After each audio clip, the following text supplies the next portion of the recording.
So I've been reading through the comments, and man, there are a lot of opinions on this whole conference realignment deal.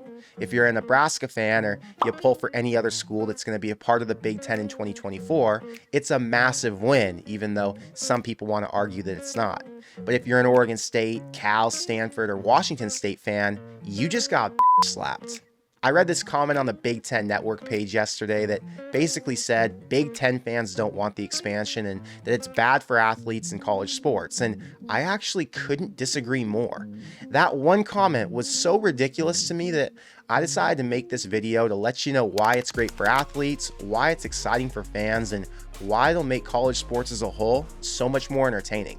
I'm going to talk about the schools that got screwed too, because I feel for them and their fan bases. But let's start with the 5 reasons why this move's such a positive one for Nebraska and the other schools in this conference. First is the TV contract money. There are more resources to hire better staff, improve the facilities, update stadiums, host more unique game day experiences, and make this amateur sporting event feel more professional. The average attendance numbers that have been going down because the stadium experiences aren't as nice as the at-home experience are going to go back up. Better and more expensive coaching staffs means better teams, and if the entire conference has more money to spend and all of the teams are playing better, the games end up being more competitive and ultimately more watchable. The other sports that are being carried by football all have way bigger budgets too, so the student athletes who wrestle, run track, bowl, play hockey, or compete in any other sport that lives off a football budget is going to get a major boost. Second's recruiting. The Big Ten already dominates the Northeast and the Midwest, but now that they added the 4 biggest programs on the West Coast, you've got access to players who would usually stay close to home. California is one of the top states in the entire country for recruiting, and if you're serious about playing big-time football in one of the top 2 conferences, you're coming to the Big Ten. But you know what's really going to crank recruiting? The NIL money. The marketing budgets go up with more exposure, and with nationwide appeal from California to Washington and all the way to New Jersey, your personal brand as a Big Ten player gets even bigger. Instead of being a household name in the Midwest, fans know you nationwide. Third is entertainment value. The knock on super conferences is that teams lose more games since every opponent's tough. But the good news is the schedule's harder for everybody. Every week's a heavyweight battle, and you won't see back-to-back cupcake games for Ohio State against Rutgers, Indiana, and Northwestern. Those aren't even watchable.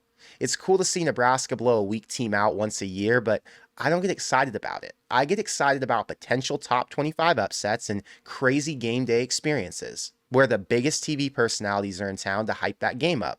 It'd be one thing if the Big Ten would be the only conference with 3 lost teams making the playoff, but they won't be. The SEC's getting better too, and once it's all sorted, I wouldn't be surprised to see 3 lost national champions just like we have 3, 4, and 5 lost Super Bowl champs.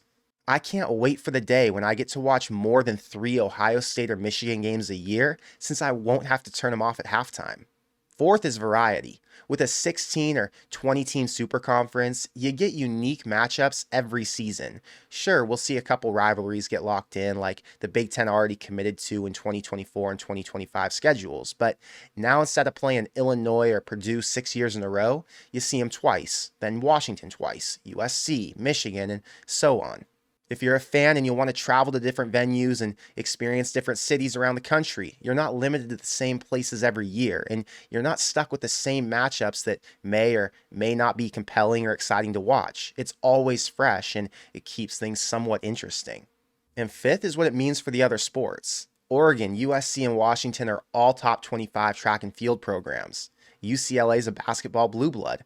Oregon and UCLA have top 10 baseball and softball teams, and the list goes on. College football games are going to be way more competitive, but so will these others. Ticket sales will go up, fans will be more excited to watch, and the best athletes in the world are going to want to play at Big Ten schools.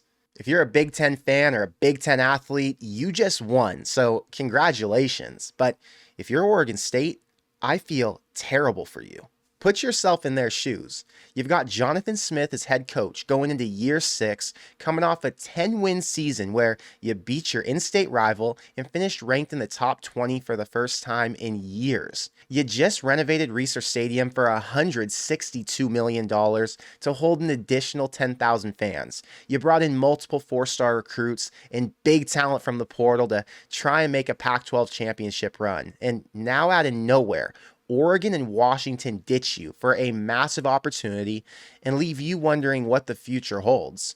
Does the Pac-12 stay alive and add Nevada, Wyoming, Fresno, and Boise? Do Oregon State and Wazoo bolt for the Mountain West and hope to be the marquee program since they've got the most history, best facilities, and most money? If you're a fan, what are you looking forward to? Losing your winning coach and all your star players to Indiana since they're part of a bigger conference with more money to spend? Traveling to games at New Mexico or Utah State with a Mountain West title on the line? I guess the positive is that there will be a chance to go undefeated every year and make the playoff with an at-large bid, but still, they won't have the talent they've had in the past, and they're essentially en route to becoming the modern-day Boise State. I'm serious when I say I feel terrible for teams who got left out, because I'd be a wreck if Nebraska was in that same situation. I saw this comment saying, from a Wazoo fan, screw this, thanks for killing us for good. And I can't even argue with him. They lost big time, but they got left out because there just wasn't enough fan support to keep them above water. This one says, how do you expect fans to schlep thousands of miles to cheer you on? And I have an opinion here, and I'd love to do some research to find the truth, but I think the fans who travel to games would be more interested in traveling now that they get to go to different stadiums that they've never seen. And instead of sitting with a mediocre Pac-12 crowd every week, you get to experience real college football atmospheres.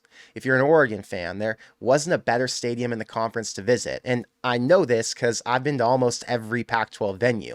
It might be a little more expensive to go to away games now, but more fans who live in other parts of the country get to make a much shorter trip.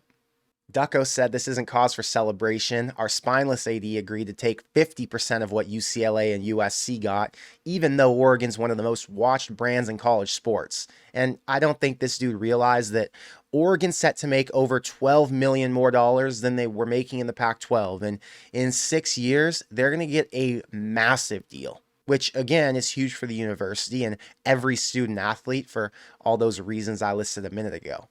There is no perfect scenario, and the world we live in is 1000% driven by money. But the sooner you accept the reality we live in, realize you have no control or say in what these universities do, and find the silver lining wherever you can, you'll have a much more pleasant experience being here. I say that to a very small group of people, though, because most big fans I talk to are extremely excited and optimistic about the future for every school who gets to be a part of the conference. I gave you my thoughts on the situation, so let me know yours. Are you excited for bigger and more unique matchups, or are you going to miss the days where Nebraska played Purdue every year? Can these coaches still go undefeated in a super conference, or will losses become more acceptable in big-time college football? Are the athletes in a better or worse position than they were before they had to fly all the way across the country for games? I think they're going to be okay since NBA players fly for 6 months straight to play, and these college kids are going to have to take about 8 flights a year to play in theirs. But that's all I got for you today. So until next time, thank you for being here, and I'll see you in the next one. Go Big Red.